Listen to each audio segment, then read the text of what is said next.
In this middle place between International Human Rights Day, December 10th, and International Migrants Day on December 18th, I sat down with mi hermano, mi compañero, Camilo Perez-Bustillo, the executive producer of Witness Radio, to discuss the recent tragedy in Chiapas, Mexico, when a trailer overturned and crashed, claiming the lives of 55 of the human cargo it hid inside, and leaving more than 100 others injured.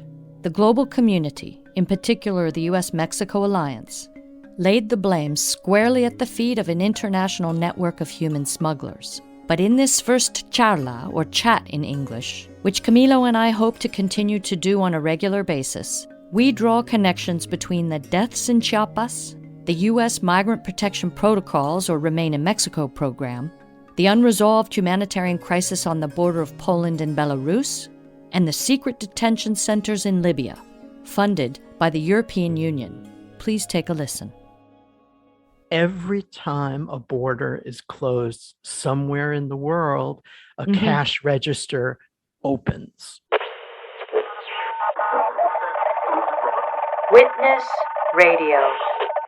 We have MPP starting back up, the EU outsourcing the job of managing migration to a failed state, Libya, which has created these secret detention centers where people are being sold into slavery, extorted, tortured, and murdered.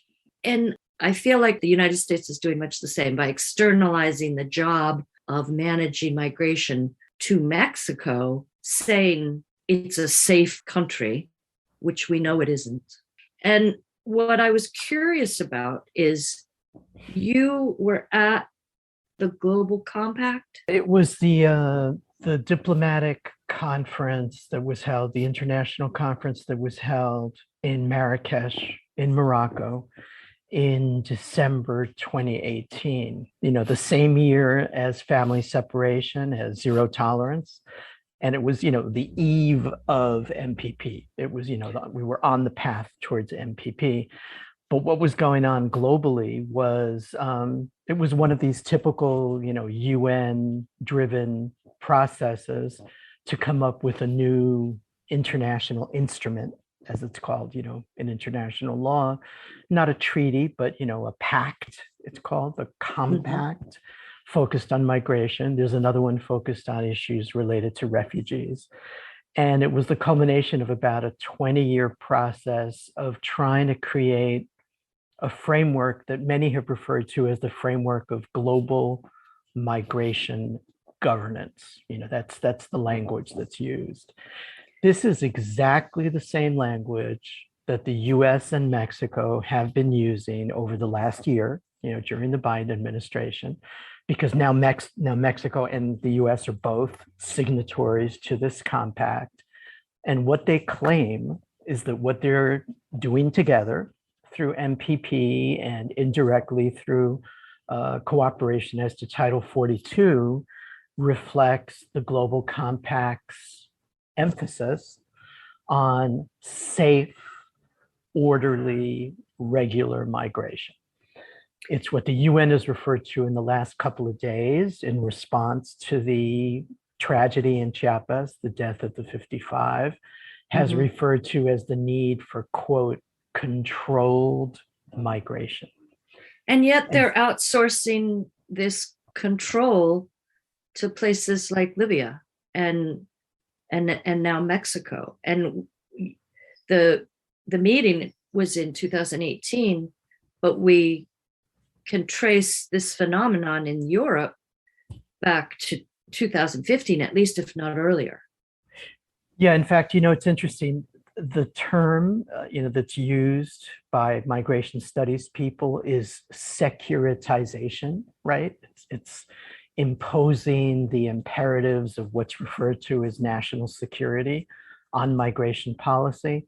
That term was coined in 1999, looking at the EU. So the roots of this in the EU go back to the 90s, and they go back to the 90s in the US. I mean, basically, everything we're seeing now at the borders of the US and at the borders of the EU you can trace back to the early 90s. In the US, it started with NAFTA, basically, and obviously that's where Mexico kind of, joins the room, so to speak. And with the EU, it's the consolidation of what came to be called a common border policy and the creation of its own, in effect, migration police, right? Frontex. And so I think what's interesting about all of this is, we just had the flare up at the border between Poland and Belarus at the margins of the European Union. We just had the boat sinking in the English Channel, all this within the last month. And now we have the tragedy in Chiapas and the same week, right, as the reactivation of MPP. And they're all linked. And I think that's the only issue is obviously the need is to connect the dots, but very few people anywhere, either in the US or Europe or in between, are connecting the dots. Right. But you said in this presentation that at this meeting in Marrakech, you said, I heard the development of externalization with my own ears. So framed as a security need, securitization, we get effectively externalization of migrant flows, which is externalized to the closest neighbor, and the closest neighbors are all corrupted states. Right. And let's just step back for a second. I mean, you were referring to Libya. The meeting that I was referring to was in Morocco. Morocco plays exactly the same role with respect to these policies as Libya does and Turkey do. They're the big three, so to speak. Right. And they're the ones that make it possible for the EU to externalize and regionalize these policies of control. And that's the model that the US and Mexico are busy implementing as we speak. Again, the language might vary slightly, but the essence is the same. And what's absolutely clear, and even the International Organization for Migration, which is the UN agency now for migration issues, it just became that within the last 2 or 3 years, precisely with regard to this process of the Global Compact. That's why they're taking on that role. They're basically the enforcers in some sense of the Global Compact. And even they have said that there's a connection between what happened on the ground in Chiapas and these broader trends that we're talking about. But I mean, that's a conversation among specialists, right? But in fact, let's also be clear. The reason they're making that connection is what they're saying and what the UN Secretary General's spokesperson said at the briefing that focused on this issue, that focused on the implications of Chiapas. What that spokesperson said and what the IOM is saying is, now that we have this tragedy in Chiapas, this is the moment to shift explicitly in the direction of a controlled migration model. So they're making the connection for us, so to speak.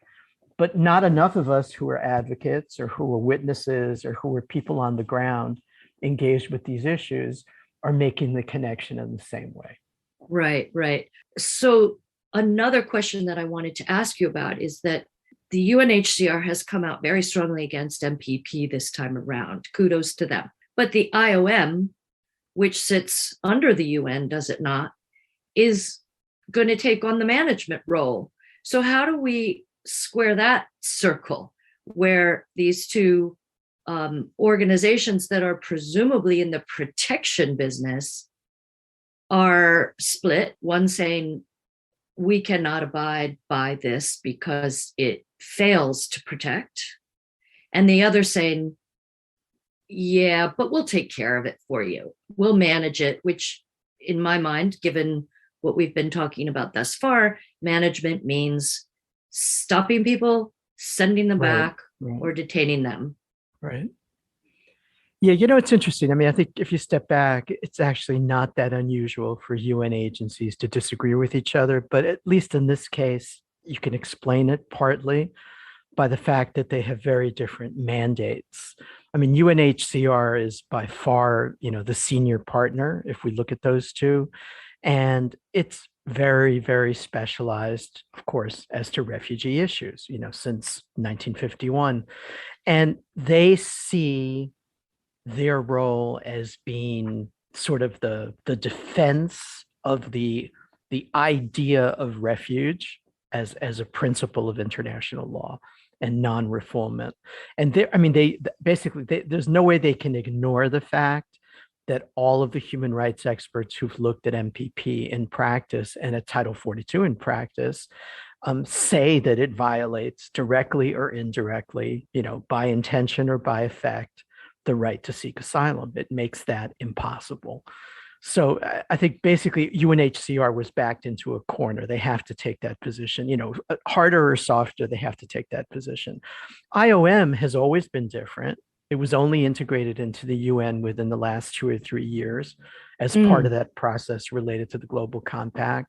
They have much less clout and weight in terms of human rights. They've never been really an organization and an institution dedicated to the defense of human rights, unlike UNHCR. They're much more, I would say, like a functional kind of organization that tries to make migration work in cooperation with sovereign states. And that's their thrust. It's not human rights. And that's why, for example, when it came time to drafting the Global Compact, that document that was adopted in Morocco, human rights got very little substantive attention. If you look at the text of the Global Compact, it's very weak in terms of human rights. Because of course it's an interstate document, right? You had, 100 states or more sort of negotiating line by line.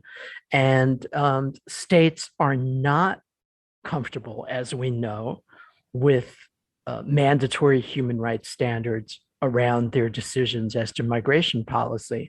And it's taken them 70 years to get used to that in terms of refugees, but they look at migrants as different, as ultimately as lesser, right? As less entitled to rights. So really what this is all about in practice is that the migration flows that are coming from Central America and the Caribbean more and more, just like the migration flows that are coming from Africa and the Middle East to Europe, are mixed flows. They don't fit easily into the framework of refugees, but they also don't fit into the traditional framework of migrants. They're somewhere in between. And basically, the UN system is not set up to address their rights. And so they fall between the cracks. So we're at a crossroads in human history right now where there was this convention adopted 70 years ago to support folks then fleeing from war. And it cannot keep pace with the situation on the ground today is folks fleeing from drought and heavy rains and dictatorships, crippling poverty, the violence of poverty, discrimination. So we don't have a framework to deal with these people who are now on the run, who are now in motion. Refugees doesn't label them properly, neither does migrant. Or we could say that they're all refugees. Well, I think the bottom line is this. This is what makes the victims of the tragedy in Chiapas vulnerable and ultimately disposable because they don't fit those traditional categories.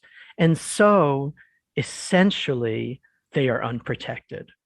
And that's what makes it possible for Mexico and the US to get away with what they're doing through MPP and through Title 42, and especially through externalization, through making Mexico the wall. It's absolutely clear. If you look at the coverage in Mexico and in Guatemala over the last few days of what happened in Chiapas, everybody understands what's going on the ground. There are 13,000 Mexican troops and security forces deployed throughout Mexico's southern border region to contain migrants.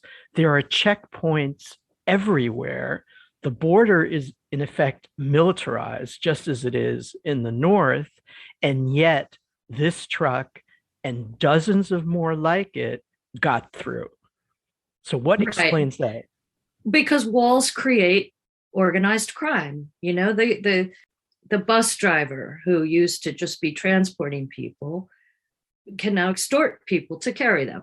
And so the bus driver turns into a trafficker, maybe not necessarily with evil intentions, but the wall, all these walls have never done anything more than embolden organized crime and create crime, commodifying the migrants, which I'm going to push back just a touch on what you previously said, because even at the signing of the Refugee Convention, we had folks like Hannah Arendt saying, but wait a minute, you haven't put people on the move in this convention yet. You've only defined people by virtue of the state that they're attached to.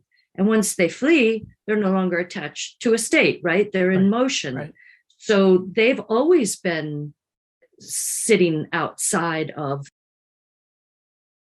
the definition of refugee, haven't they? Yeah, and I think the way we can sum it up in terms of where that gap is today, I mean, Hannah Arendt was right in 1951, and she's right now. But how does that work in practice? This tragedy in Chiapas happened, the early morning of December 10th of International Human Rights Day. That's when the news spread around the world. We're moving soon to the observance at the end of this week, December 18th, of International Migrants Day. The migrants who died in this tragedy are unprotected by both. They're unprotected by the Universal Declaration of Human Rights in practice, and in practice, they're unprotected by the International Migrant Convention, whose anniversary is going to be observed on December 18th. So that gap continues. Absolutely. Right. Hannah Arendt saw it then, we see it now. But the bottom line is that the connection is even stronger, I think, than maybe you suggested, between these policies and smuggling, trafficking, and organized crime. I mean, I think what we have to say is the following, is that every time a border is closed somewhere in the world, a cash register opens. Oh, that's it, so perfectly put. And the profits soar. We know, I mean, you can track what it cost 6 months ago or 3 months ago before MPP and what it costs now for migrants to get on that truck or to get to their destination. And so those prices have skyrocketed. The same way every time they take down some drug cartel leader, the next day on the street, the price of the drugs goes up. It's the same thing that happens. But in this case, it's the price of human beings. And I think that's the other thing, is that, one of the big major announcements that was made jointly by the US, Mexico, and Guatemala in the immediate aftermath of this tragedy is, okay, now we're going to crack down on the people smugglers and the traffickers. How? By closing the border even more tightly. Knowing that to do so is to strengthen the people smugglers and the traffickers. They know that. Yeah, no, that was my next question. They must know it. We know they know it because it's been documented in any number of ways that they know it, going back to the San Fernando massacre and earlier. So what's in it for these nation states to continue to trounce on the human rights of real people with real dreams and beating hearts when, basically every strand of today's migration policies, if you add up all the lives that are ruined, is getting us pretty close to, it's certainly major crimes against humanity, if not genocide. So what is in it for these states? I think there's two layers to it. One is states only act when they feel that they have the power and the right to act. And so, as long as you're dealing with an essentially unprotected, unrepresented group, they will continue to act as they choose because there's no political price that they have to pay in the sense of a constituency that has vested rights that are generally recognized. That's the only thing they really care about in practice.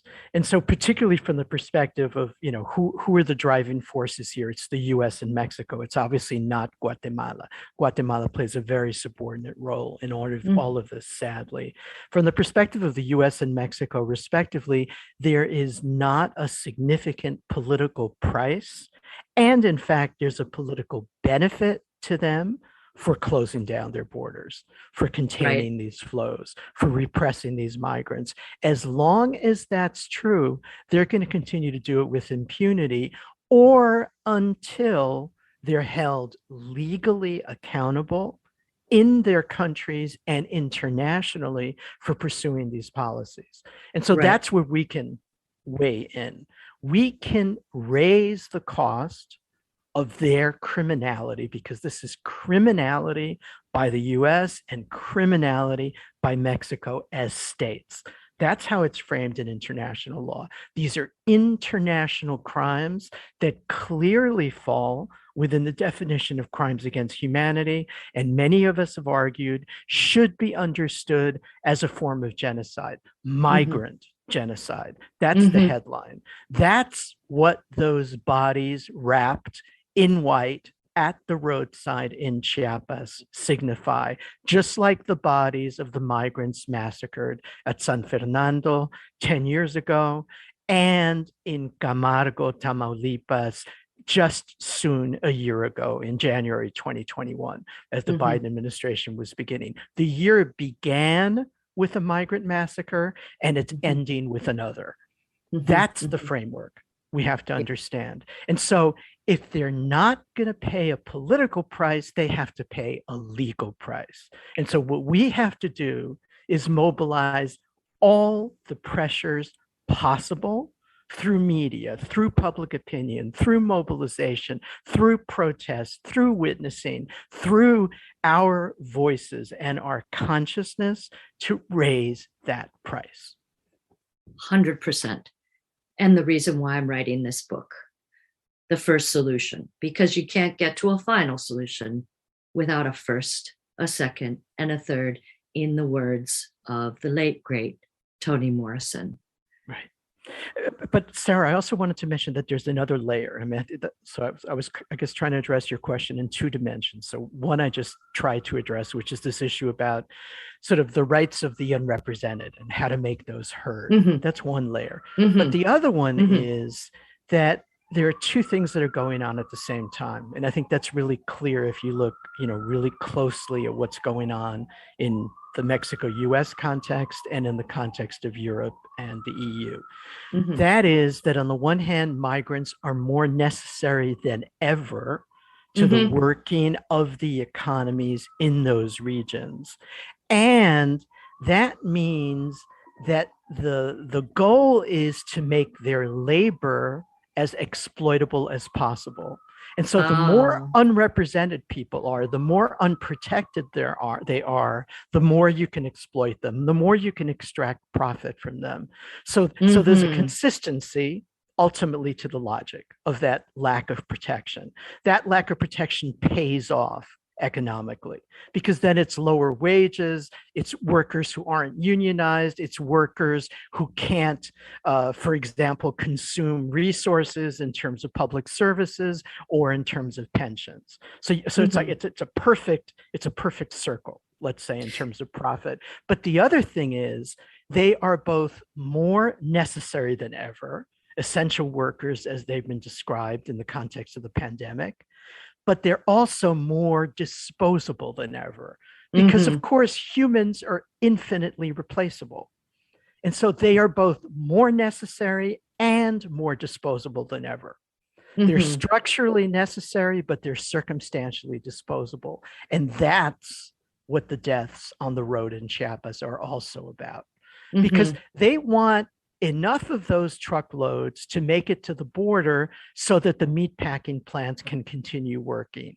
And the Mhm. other places in the economy, the farm workers that are needed to keep the US economy going. But they don't want too many of them to make it because then the profit margins will go down. So at the end of the day, it is really about labor.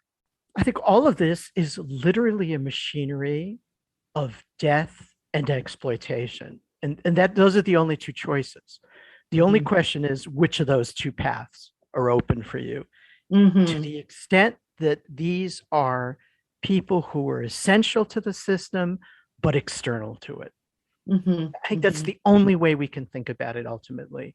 And so it's a machinery of destruction ultimately, and certainly ethically That, and morally, just like that slavery was. And that's why genocide is the appropriate term. I mean, what else can you say when we hear, as we just heard, I just heard reports this morning from the ground in Chiapas from witnesses who say 95% of the passengers on that truck were from the poorest indigenous regions of Guatemala. wow. What else can we deduce except that there's a continuity between the genocide that targeted those communities in the 70s and 80s and the genocide they're confronting today on that highway? Right. And the genocide that their forebears confronted when the settlers arrived on the American continent. Right. So it's 500 years of this. So this is the continuity, the structural continuity of the Mhm. violence of settler colonialism and Mhm. today of the neocolonialism that the US represents Mhm. throughout the region and throughout the world. The US and Europe. Of course, That's the other connection. of course. And Yeah. Australia in its environs. Uh-huh. 100%. Yeah. All right. So just to end our charla today, Mhm. uh, we lip service continues to be paid to root causes while the new administration talks about prosperity and security. But the question they're not saying is for whom and by what means. It's just a continuation of the same old neoliberal policies to secure our prosperity in the global north. Yet you have many, many people, such as yourself, out there in the world saying, if we just brought some prosperity to the ground where these people are currently suffering, they wouldn't have to run. So why aren't the global powers spending their money doing that rather than spending their money arming forces to stop people from moving? When people talk about root causes, I mean, I think you've just sketched them out, but I think what people don't talk about enough is that ultimately the most the driving force when you're talking about root causes is human rights violations. If people are denied a dignified life and are living in hunger, poverty, inequality, and discrimination, as they are in these communities of origin in Guatemala, the ones reflected in the victims today of that tragedy in Chiapas, then they will move. And yes, obviously the solution is to improve their conditions of life, but this is something that is not in the interests either of their local masters in Guatemala, the local elites that continue to govern that country or misgovern Uh-huh. it, Right. nor the elites of Mexico, nor of the US. I mean, what Mm-hmm. they want is the cheap, pliable, obedient labor that Mm-hmm. their system demands. And that Mm. does not equate with people living a dignified life who can be independent and autonomous in their development. They don't need anybody to bring in development from the outside. What they're fighting for, indigenous movements on the ground and movements of people of African descent on the ground in Guatemala, in Honduras, in El Salvador, and throughout Latin America, what they're fighting for is autonomous development. They're fighting for self-determination. But that's obviously not in the interests of their colonial and neo-colonial masters, and never will be. And so that's something that can't be negotiated, I think. That's a struggle that continues meanwhile. And I think this is the other thing, is the connection that isn't ever made when there's a discussion about root causes is, what about the root causes in Mexico? I mean, one of the things that's clear, if we look at the data from the border, is that the number of people fleeing Mexico is surging. Everybody talks about the increasing flows from Central America. Proportionately, actually, the flows have increased more from Mexico recently. So what is going on in Mexico? It's a generalized crisis of human rights that reproduces the crisis on the ground in Guatemala, but is actually worse. I mean, there are more people on the ground whose rights are being violated in Mexico than in Guatemala, both numerically and proportionately. And so the thing about all of this is that's what makes this idea that Mexico could somehow be safe for anybody, including migrants, I mean, not only a joke, but a cynical ploy. How do the powers that be get away with that, calling Mexico a safe third country?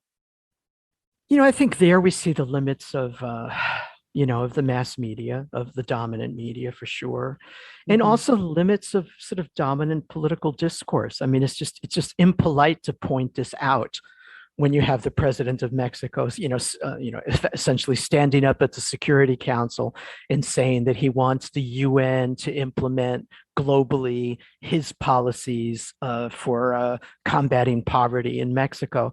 I mean, people in Mexico are meanwhile laughing or crying out of desperation because those policies aren't working in Mexico. And wouldn't work globally either. And at the same time, he's saying he's fighting poverty in Mexico, but he's essentially profiting off of the poverty of Central American migrants by getting aid from the U.S. to stop them, right? So it's a good deal for him, right? I mean, he sort of makes it at both ends, so to speak.